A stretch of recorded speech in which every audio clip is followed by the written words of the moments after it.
Hey guys, my name is Heather Lindsey. And my name is Cornelius Lindsey. And I'm so excited that you landed on Life with the Lindseys. This is so exciting. This gives us an opportunity to share our life with yours. Yes, we're going to be talking about everything from entrepreneurship to ministry to your purpose to why you are here, family, parenting, relationships, marriage, sex, you name it. We are talking about it. So thank you so much for joining us today with Life with the Lindseys. Enjoy it. Oh, we're on. Hey, y'all. Hola, ¿cómo estás? Muy bien. Y tú? Mi amor.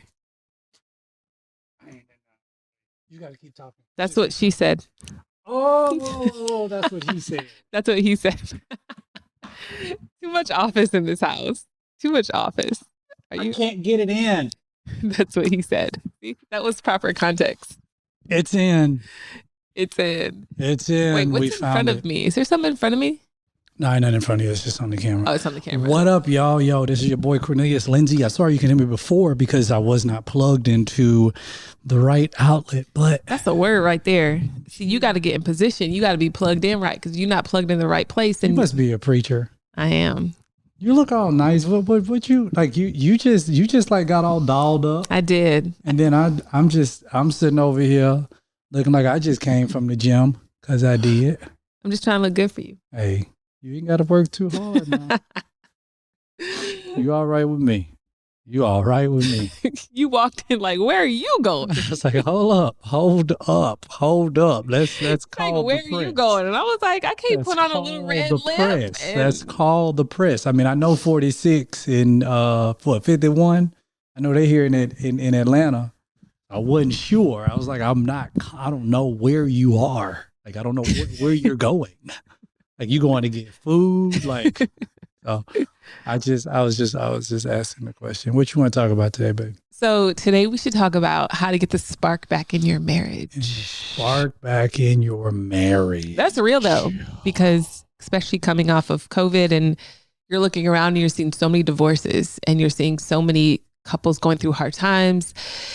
Maybe you've just had kids, and you've just gotten into the routine of things, and it just seems boring or dull, and you're just like, man, how do we get our spark back? How do we get back to that place? Yeah. So I just want to encourage, couples that are listening or watching, like how we can get the spark back, and maybe we can share how we got spark back in our marriage. I think that it takes. Okay, so remember we was having this conversation with some other people who came over to our crib, a couple of days ago, and it's interesting because one of the things that we talked about was over the years, like we've been kicking it for what, almost 11 years. We're 11 years this year. Yeah, about 13 in total. Yeah, but I'm not just married. Yeah.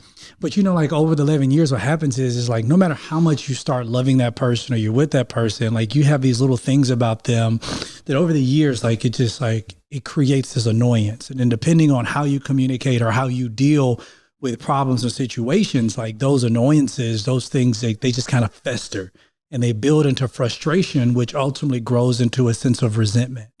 And like, those things don't just easily go away. And then you look up 5, 6, 7 years and you're like, hold up.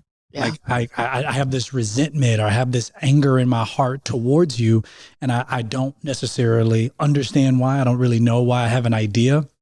But I think that you have many couples, many relationships, many marriages that kind of go through that.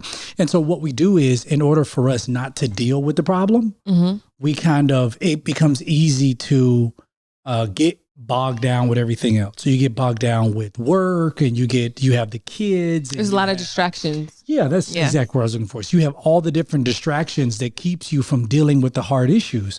So your connection becomes extremely shallow.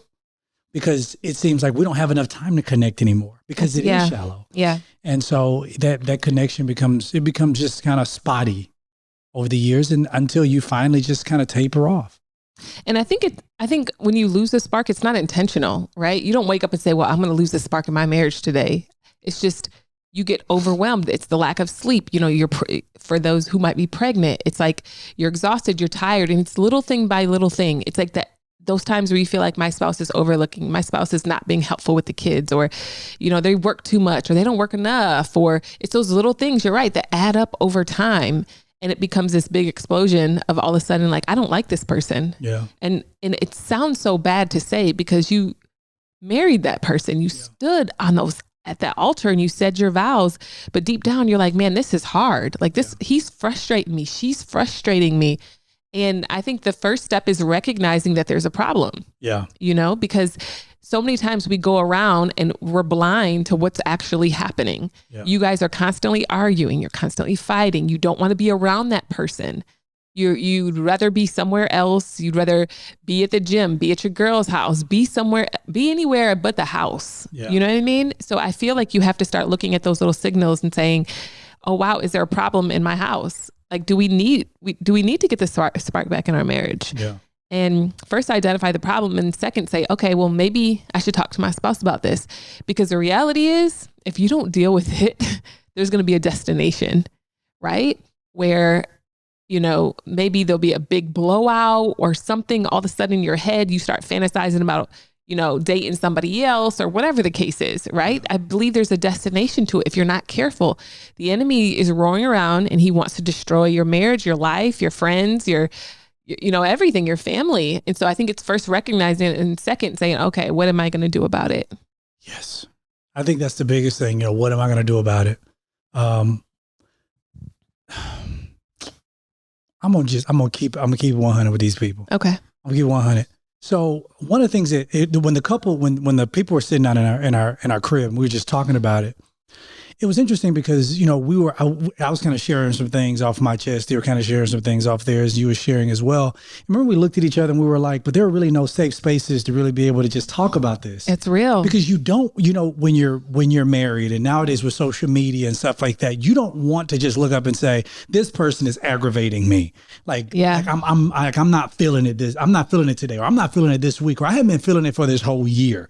I'm upset, I'm aggravated, and I'm mad. So because we lack those safe spaces to be able to come out and say those things without other people saying, well, you guys must be getting a divorce, or you guys must be rocking your marriage, and not recognizing that things are seasonal, because we don't have those safe spaces, then we hold things to ourselves. That's good. And that's shame, unfortunately, shame grows in darkness. Oh, yeah. For sure. And then the bigger problem is that when you hide it, what happens is we go in search of safe places. Yeah. So we go in search of trying to find that safe space where we can not necessarily share what's going on with us, but so that we can feel somewhat at home and less anxious in that environment. So your safe space may be the bottle of Jack Daniels. Your safe space may be, every night I need to go get high.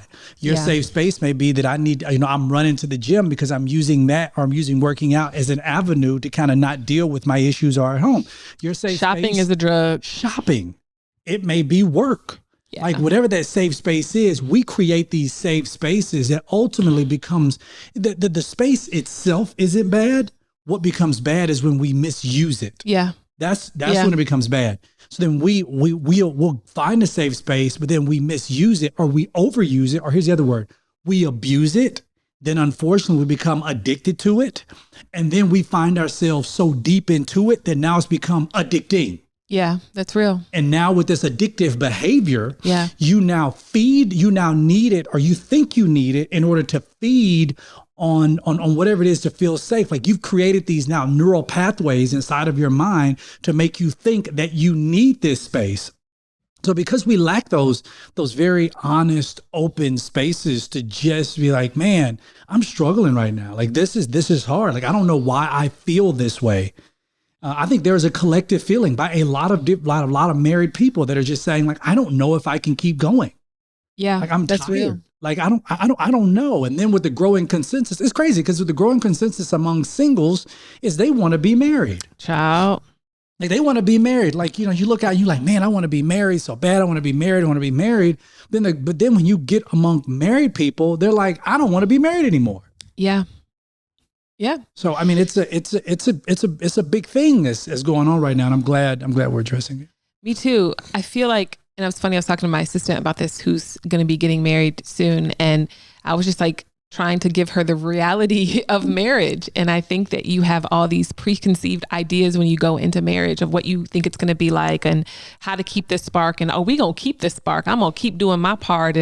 But you'll realize it's like, you don't know. You don't realize that, how things are changing and what is going on and not having that safe place. I think a lot of marriages want intimacy, but where do we get our intimacy from? First, we have to have a place of safety. Yeah. You have to feel safe with your spouse. If you don't feel safe with your spouse, you're not going to be vulnerable.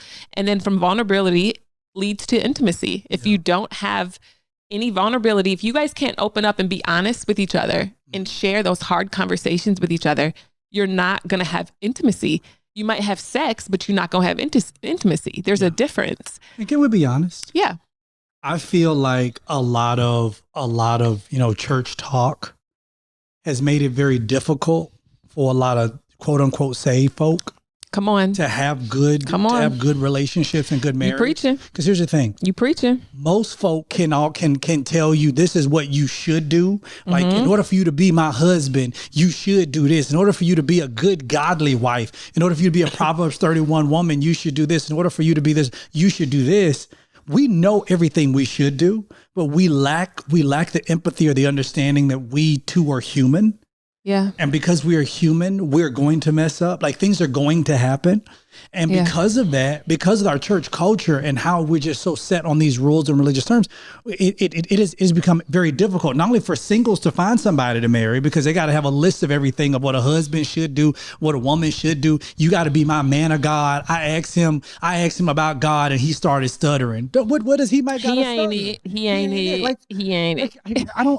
I really feel like we have boxed so many people into holes. Yeah, where that's a real. lot of singles going to be single for a very long time, and a lot of married couples who's quote unquote saved going to be miserable. And they're over spiritualizing their marriage. Everything. Like, just be honest. You can't talk to your spouse. You don't feel safe. Every time you want to talk to her, she tells me we got to take it to the Lord in prayer. We can take it to the Lord in prayer, but I still want you to feel. I want you to understand. I'm frustrated because of how you talk to me. Like, we can take it to the Lord in prayer. Take that to the Lord in prayer. That's real. That's real. I mean, you know what I'm saying? I feel like we over spiritualize everything. We do. And I want to talk about that over spiritualization, but let's take a quick break. All right. Better help. And I feel like this is this is like literally the perfect ad to do in the middle of today's discussion about losing the spark in your marriage, because I feel like losing the spark in your marriage could interfere with your happiness, right? And it prevents you from having a healthy, good marriage. And it prevents you from feeling good on the inside. And for so long, I thought that you were responsible for my happiness. Right. And I realized that you make a terrible God, right? Come on. You're a great husband, but you make a terrible God. And I realized, like, me getting therapy, me getting outside help helps me to deal with that trauma. And what I love about BetterHelp is it's virtual. Yeah. So within 48 hours, you can connect with somebody after you match with them online. You fill out a survey. It's super quick.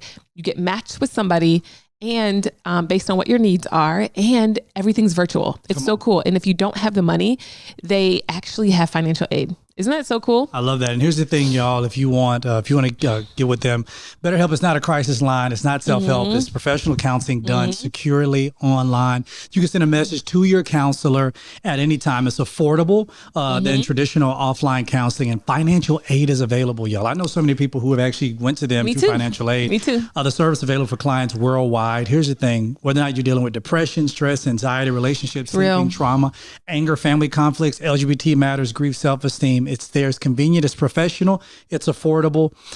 Here's the thing, y'all. I want y'all to start living a happier life today.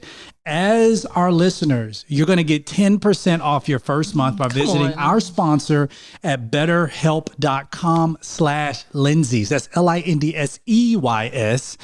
Join over 1 million people who've taken charge of their mental health. Again, that's BetterHelp. BetterHelp. HELP. Help. BetterHelp.com/Lindseys, LINDSEYS. Amazing. All right. And we're back. So we're back talking about over spiritualizing your pain. Yeah. And I think it's important that you're honest with your spouse. You might have to look at them and say, you know what? yeah, we can take it to the Lord in prayer. And I think that's great and that's important. But if you're not being honest with them, you're suppressing. Yeah. And you suppress and you suppress. And then what you do, because I did this in our marriage, but I suppressed and I did too. And I just took it to the Lord. I just took it to the Lord. Take it to the Lord. I just kept taking it to the Lord and I kept taking it to the Lord. And I remember one day the Lord's like, why don't you just tell him? Yeah. And I was like, oh, snap, you're not a mind reader. Come on. Thanks. Right? So I feel like if you have to start building a foundation of just being open and honest with each other about things. And that is what is going to help bring the spark back, because you guys have to build a safe place and you have to continue to be vulnerable with each other. Even if those conversations hurt, or even if they bring up things that hurt in you, then you have to say, okay, why do I feel this way? And it could be that, obviously your spouse can't solve all your problems and fix you, but maybe you have to go to BetterHelp, or maybe you have to go get therapy, and maybe you have to go and deal with some of those things. But if you want a strong connection with that person, you have to feel safe. If you don't feel safe, it's not going to happen. It's kind of like a fire. And that's what I envision, like you're talking about. It's kind of like building a fire. In order for you to build it, first you want to start the spark. Yeah. So the idea here is not we're starting a spark. It's like reigniting that flame. And so once you get the spark going, in order for you to keep it, you got to keep feeding the wood. Like fire's going to need two things in order for it to keep going. It's going to need some oxygen, and it's going to need something to feed on. It's going to need some wood. In your science. Come on. I'm trying to tell you. I be smart. I'm smart. I'm smart in this thing. I'm smart. But you got to, that's what the fire needs. It's going to need that in order to feed. And so when you look at a relationship, when you look at a marriage, when you look at these things, it's every relationship, every conversation that I'm having, every sense of communication that I'm having. And each time I open myself up more and I'm more vulnerable, well, we don't realize that the intimacy begins to grow. It's real. That's the reason why, affairs and stuff like that happens, because you find yourself opening up yourself. And then now it's like when you communicate and you communicate and you communicate and you communicate and you communicate, then now intimacy grows, because that is literally come into me to see what is in me. Intimacy, come into me, see. Yeah.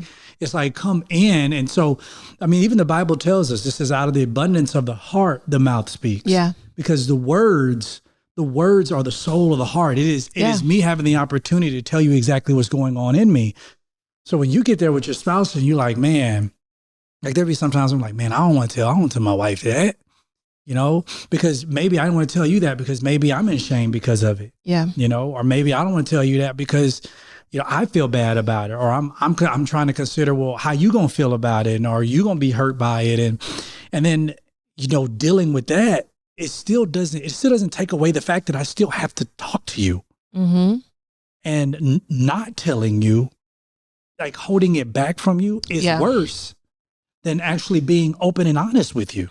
Exposing it's great, because I feel like when you expose whatever, and I remember there was a time where I had to expose something that was really heavy on my heart and I felt shame about it. And you were like, it's fine, babe, calm down. But I'm like, no, I'll need to expose it, because if I expose it to you, okay. I was like quiet the whole day. He's like, what is wrong with you? And I was like, okay. I've been thinking really bad thoughts. I think you and I are a little bit different in that compartment. But I felt really shame. I felt shame from thinking those, and essentially it was some really bad thoughts, right? That were trying to take me in a direction away from the will of God for my life. Yeah. And I told you that I was entertaining those thoughts, and I was like, it's so not God. And I repent to you as my husband. And you were like so shocked, but I felt like I needed to expose it, or I was potentially going to go down that path. You would think that, in your life, oh no, I would never go down that path. No, look at King David. He was a man after God's own heart, and he committed adultery, right? It's like, you never want to sit and say, oh no, I would never do that. Or I would never, no, I need to expose it. And, so the enemy can't come and attack me in that area. So, that's what helped me. And you were just like, calm down. It's okay. But for me, that was building intimacy. Yeah. That's building vulnerability. This is my safe place. And I feel like if this is not your safe place, then there's going to be room for other people to be in that safe place. Yeah. And it's easy to bring other people into that safe space, because it becomes over time, it becomes a lot more difficult for you to just talk with the person you're around. At least that's what that's what, we'll build up the narrative in our head to believe like, well, it's easy for me to talk to these people. It's easy for me to talk to this person. It's easy for me to talk to this person. And then when you find yourself with somebody, let's just say you go to work 8 hours a day. I think you and I, we have a different dynamic where, I mean, for the past almost 11 years, we're probably 10 years. We've been together. Like we've been together. We work together. We do everything together. But like, some people who go to work, they have 8 hours over here, 8 to 10 hours over here in the office. And then, she going 8 to 10 hours and the kids are going to school for, 7 hours a day, 70 hours a day. So then it becomes a lot easier for you to miss these opportunities of communication. Because it's like, well, and then you look up and you're like, well, what happened? Yeah. And it's like, well, now, I mean, the two of you started, you think to yourself like, man, in college, we were so young and carefree. Like, we had so much fun. And when we first got married, remember we used to be so adventurous. And now you look over at your spouse, you're like, do I even know you? Who are you? Do I even like you still? Yeah. And so those are those real conversations. That's real. I really wish we can start having instead of just over spiritualized. Like at this point, I'm so tired of hearing people saying, well, this is what a man of God should be. Like, okay, got it. But at some point, like when do we start having real conversations about really what's going on? I feel like there's a place for that. There's a place to identify what a Proverbs 31 woman should be. We can read Proverbs 31. Doggone it, we can read it. We can read an Ephesians 4 man. We can read the book. Yeah. But at some point, we got to really start having these real conversations and having marriages, like to really sit down and do that. That's the reason why I love our marriage conferences, our marriage retreats. Because in our marriage retreat, it's like, we're gonna have this real conversation. That's real. And then when we sit, we take the couples who request to come and sit down and talk to us individually, we sit down and say, all right, well, let's talk. Yeah. Like, let's talk.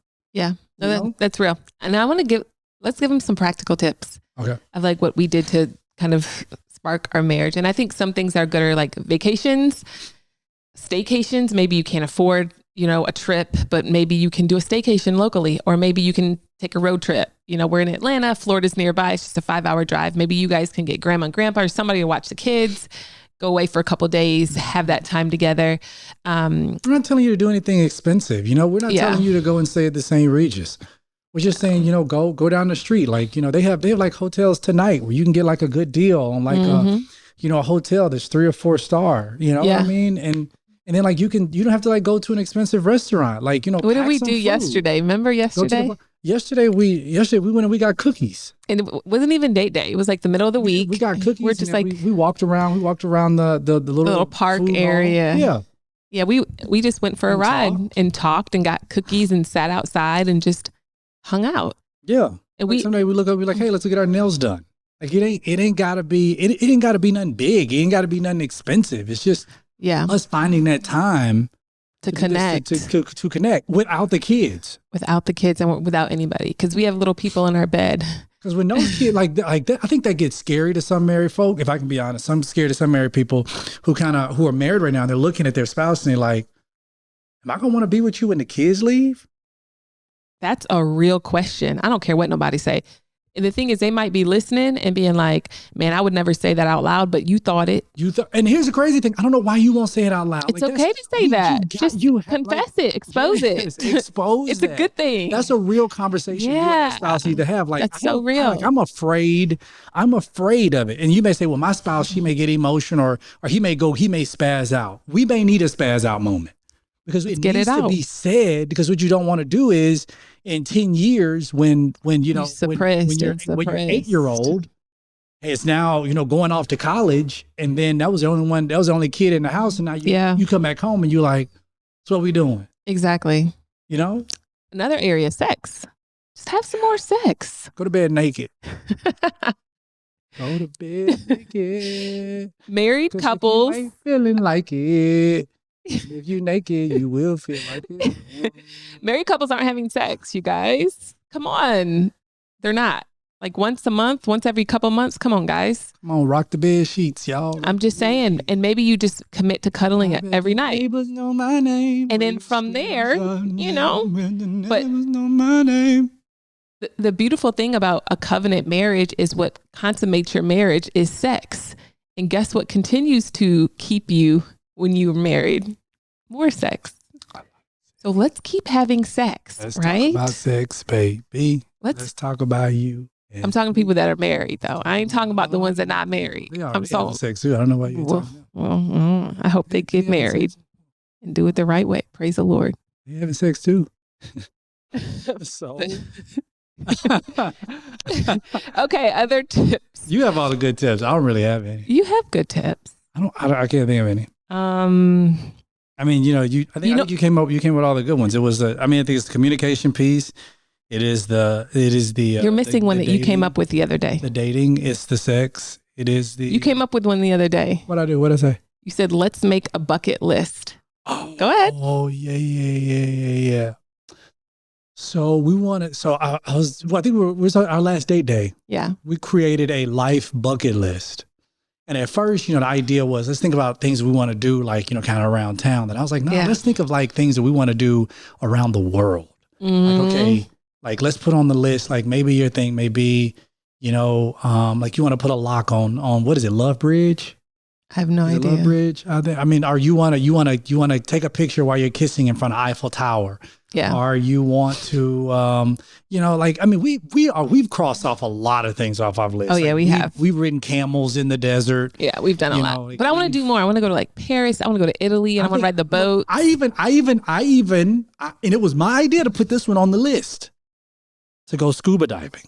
Remember that? Really? You added it on the list. It's not on the list. It's not on the list? No, you need to add that to the list. I told you that we were sitting down and eating. I was like, I missed that one. Scuba diving. Oh, you have to add it then. I'll go scuba diving. Hey, you got to add that. I'll go scuba diving. I'm gonna be now. Look, I go scuba diving. Ain't gonna be nothing but about 3 or 4 feet of water. I'm not going that deep. This is gross. But I'm just saying 3 to 4 feet, and I'm gonna have to see what's going. Because if there's a shark, what did Steve Irwin? There was a stingray. Yeah, I ain't playing with them. I'm not playing with jellyfish. Here we go. I'm not playing with sharks. I'm not playing with an octopus. Okay. I don't want to get touched by a fish. That's fine. So our next place, I'm thinking like we should go to Mexico next. We've already been to Mexico. We just came back from Mexico, baby. No, but there's a different part I want us to go to. Please we'll talk about it. Not Tulum, because everybody going to Tulum. No, it's not Tulum. Tulum's too far. I don't go to Tulum because everybody in Tulum, and I don't want to see nobody I know. I want to go to places that don't nobody else go to, that don't nobody else know about, that's out of everybody else's price range. All right, that works. I don't want to go nowhere. Just nowhere. No, absolutely not. Okay, well, we hope this encouraged you guys. We're going to wrap it on up today. We love y'all, and we pray that you get the spark back in your marriage. Come on. Have fun, man. Make sure y'all share this with y'all family, y'all friends, y'all loved ones, man. We love y'all. Y'all know we do. All right. Love y'all. Bye.